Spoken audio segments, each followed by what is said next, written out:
On a tous deux vies. Et la deuxième commence quand on réalise qu'on n'en a qu'une. Bonjour à tous, je m'appelle Anthony Verlaine, j'ai 35 ans et je fais un métier un petit peu particulier puisque je suis explorateur professionnel. J'ai fait en sorte que toute ma vie soit basée sur le fait de ne pas avoir de regrets le jour de ma mort. Je suis originaire des quartiers qu'on dit difficiles de la ville de Grenoble. Mon père est enfermé et je ne le connaîtrai jamais. Ma mère, du coup, postière, travaille double pour pouvoir subvenir à nos besoins. Moi, je suis un enfant qui voyage toute la journée à travers mes copains qui sont principalement africains ou maghrébins. Et à travers leur culture, je commence déjà à voyager. On me détecte assez tôt hyperactif et insomniaque. Alors du coup, pour me calmer, ma mère a trouvé une technique. Elle me met devant des documentaires animaliers, devant les émissions de Nicolas Hulot ou devant les reportages de Cousteau. Et c'est le seul moyen de me calmer. Je passe des heures à apprendre, des heures à rêver, des heures à voyager à travers ces reportages. Et puis alors que je sais toujours pas lire, je passe des heures aussi à lire les BD de Tintin, à lire les aventures de Picsou, à essayer d'éplucher les aventures de Jack London. Et c'est comme ça que je voyage. Et du coup, c'est décidé dès mon plus jeune âge, quand on me demande ce que je voudrais faire plus tard, je réponds à tout le monde, plus tard, je voudrais être aventurier professionnel. Enfin, c'est pas vraiment ce que je dis. En fait, je réponds à tout le monde, plus tard, je voudrais être Nicolas Hulot. Et tout le monde me dit, mais Anthony, c'est pas possible, c'est pas un métier, ça n'existe pas, il faudra que tu trouves quelque chose d'autre. Alors que paradoxalement, j'habite à Grenoble, qui est une ville entourée de montagnes. On n'a pas forcément les moyens d'acheter les équipements pour aller faire les activités de montagne. Alors je pars avec mes jeans, mes t-shirts de Marseille et mes vieilles chaussures, grimper un peu partout dans le quartier. Je grimpe sur les tours, je grimpe sur les escaliers et je passe aussi beaucoup de temps dans les arbres, endroits où je me sens bien, un petit peu comme Robinson Crusoe. Et puis, du coup, ma réalité sociale et l'adolescence arrivent. Et comme beaucoup d'adolescents, bah, je fais beaucoup de conneries. Du coup, je mets ma vie en danger en essayant de faire des choses de plus en plus dangereuses, de plus en plus stupides. Je m'engage beaucoup dans l'activisme, le militantisme pour des causes environnementales ou des causes sociétales. Mais je le fais de manière un petit peu violente. Donc, je commence à perdre un peu pied. Et puis un jour, arrive l'homicide de trop dans mes connaissances. Et là, c'est le déclic. Je me dis que je sortirai jamais d'ici, que je ferai jamais des aventures autour du monde en faisant des conneries ou en faisant des choses illégales. Alors du coup, quelques semaines avant le bac, je me dis que je vais essayer de travailler un petit peu, me mettre à fond dedans. Et puis je bosse pendant quelques semaines. Et puis ça fonctionne, puisque j'obtiens le bac avec mention, moi qui n'avais jamais eu de notes au-dessus de la moyenne. Et puis du coup, je me dis que je vais essayer de continuer, je vais essayer de poursuivre. Et vu que aventurier professionnel ou Nicolas Hulot n'est pas un métier, je me dis que je vais essayer de faire des études en sciences politiques et en relations internationales pour faire un petit peu comme mon idole, Nelson Mandela, et voyager de cette manière autour du monde. Alors je continue, et puis ça fonctionne. J'obtiens des bourses de mérite qui me permettent de pouvoir aller faire mes études à Paris, au Canada et autour du monde. Et pour la première fois de ma vie, je quitte Grenoble et je commence enfin à voir d'autres choses. Et je découvre un peu le monde et je commence à faire mes propres petites aventures. Mais pas trop non plus, parce que à côté de ça, il faut beaucoup bosser dans les études et il faut aussi beaucoup que je travaille à côté. Je fais beaucoup de petits jobs différents pour pouvoir financer ces études qui valent cher. Étant donné mes origines et mon histoire personnelle, je commence à me spécialiser dans deux domaines qui vont être la lutte contre les discriminations faites aux minorités et la géopolitique environnementale de l'eau. Et en fait, ces deux spécialisations vont m'amener dans la ville de Las Vegas, où je vais aller faire ma thésis, et commence un grand combat. Un grand combat contre les autorités de la ville de Las Vegas qui, après avoir parqué des autochtones First Nation dans une réserve dans l'Utah, il y a quelques années, décident maintenant de venir pomper toute l'eau de cette réserve pour l'amener à Las Vegas. Pour l'amener à Las Vegas, pour construire des nouveaux casinos, des nouveaux hôtels, des golfs, des aquariums, dans le deuxième désert le plus aride du monde, donc quelque chose qui a absolument pas de sens. Et du coup, je commence ce combat et on gagne ce combat. Et du coup, ma thèse est publiée. Je suis remarqué et que j'arrive à avoir un poste de jeune diplomate en Afrique, dans un pays qui s'appelle la Namibie, qui est probablement l'un des pays avec les paysages les plus sauvages qui existent. La nature est absolument incroyable. Et je me retrouve dans ce pays que je ne connais pas, du haut de ma jeunesse, à être avec un ambassadeur et un consul. C'est une toute petite délégation. Et en fait, on traite toutes les problématiques humanitaires ou les problématiques de zones de conflit sur le continent. Et je me retrouve à fréquenter des députés, à fréquenter des ministres et voir des présidents. C'est quelque chose d'absolument passionnant. Mais ce qui me passionne encore plus, c'est le soir quand je rentre, j'enlève mon costume, j'enlève ma cravate et je me retrouve dans une nature sauvage absolument incroyable où je me mets en jogging, torse nu et je vais courir, faire mon jogging avec des antilopes, avec des springboks. J'ai repéré un petit arbre où je monte dans cet arbre au coucher du soleil. Je sais que les girafes viennent manger dans cet arbre. Et au coucher du soleil, les girafes viennent et je leur donne à manger dans cet arbre. Comme quand j'étais gamin, je me retrouve à nouveau au niveau des arbres. Et puis je rentre la nuit, ou des fois tard le matin, je remets mon costume, je remets ma cravate et je retourne travailler. Et puis finalement, petit à petit, je monte les échelons. Je me retrouve de nouveau à Paris. Je quitte la Namibie bien malgré moi et je commence à bosser pour des institutions différentes, des institutions privées, l'Assemblée nationale, où tout le monde me prévoit une grande carrière, tout le monde me prévoit un salaire monumental, voilà, tout ce qui va bien. Et à ce moment-là, en fait, je devrais être l'homme le plus heureux du monde parce que je suis enfin devenu ce que tout le monde voulait que je devienne quand j'étais gamin. Je fais la fierté de ma famille, de mes amis, du quartier. Sauf que moi, je me sens pas bien. Je me sens pas bien parce que j'ai l'impression que moi, je m'étais engagé pour aider les gens, en fait, un petit peu utopiquement, pour sauver le monde, entre parenthèses. Et en fait, j'ai l'impression que je sauve plutôt et que j'aide plutôt les intérêts personnels, les États ou les lobbies. Et ça me bouffe. Et puis un matin, alors que j'attends mon RER, je vois cette personne qui attire mon attention, qui porte un très beau costume comme moi, un attaché-caisse Mont Blanc, je me rappelle, ça m'avait marqué. Et qui a surtout les mêmes cernes très très noires en dessous de ses yeux, comme moi.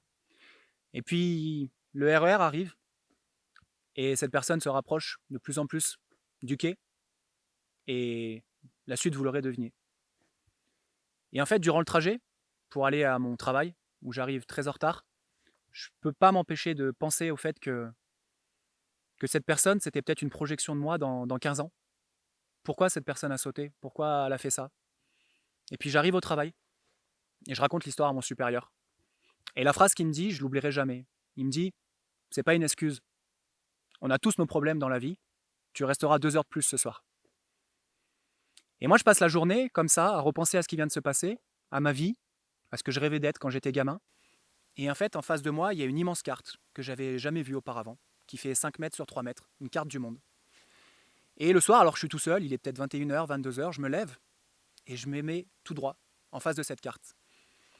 Et là, immédiatement, tous les projets, tous les voyages, tous les itinéraires, les aventures que j'avais prévues au kilomètre près quand j'étais gamin reviennent. Tout revient en un seul coup. Et là, pour moi, c'est clair, c'est lucide. On passe notre vie à attendre. On passe la semaine à attendre le week-end. On passe notre année à attendre les quelques semaines de vacances. Et puis finalement, on passe notre vie à attendre cette retraite. Et puis je repense à ces chiffres, que l'espérance moyenne en bonne santé d'un Français, c'est 62 ans et 4 mois. Et que paradoxalement, le départ à la retraite, minimum, c'est 62 ans. Qu'est-ce que ça veut dire? Ça veut dire qu'il nous reste 4 mois dans notre vie, en bonne santé, pour pouvoir réaliser tous nos projets et tous les rêves qu'on a espérés toute notre vie. Et je me dis non, ça c'est pas possible, ça c'est pas pour moi. Moi je veux vivre maintenant, je veux réaliser tous mes rêves maintenant. Et du coup, après avoir un grave accident à l'étranger, qui va me permettre de enfin tout quitter, je décide d'abandonner cette carrière. Tous les gens me prennent pour un fou, tous les gens me disent mais Anthony, tu as fait toutes ces études et tu quittes tout. Et je décide d'aller faire le tour du monde, sans aucun projet, sans aucun budget, sans aucune durée de temps. Seulement 2 conditions. La première, parler à toutes les personnes que je rencontre. Savoir qui elles sont, d'où elles viennent, quelle est leur histoire, quelle est leur vie. Le deuxième, c'est n'utiliser aucun moyen motorisé. Alors du coup, mon voyage commence à Cape Town, en Afrique du Sud. Et je me dirige sans aucun projet, juste au gré des rencontres. L'une des premières rencontres que je vais faire, c'est cet éleveur d'autruches, chez qui je vais rester et qui va m'apprendre son métier et m'expliquer que 95% de ces plumes d'autruches sont envoyées chez quelqu'un, à Rio, au Brésil, pour le carnaval. Sans même le savoir, quelques années après, je vais aller dormir chez cette personne. Et en fait, toute mon aventure va se dérouler comme ça, Alors c'est pas facile, c'est très loin d'être facile. Les premières semaines, je ne sais même pas comment je suis arrivé en vie jusqu'ici. Je traverse des rivières et je me rends compte qu'après, il y a des immenses crocodiles du Nil qui font la taille d'une voiture. Je me fais attaquer par des babouins qui ont la même mâchoire qu'un lion et 4 fois la force d'un être humain.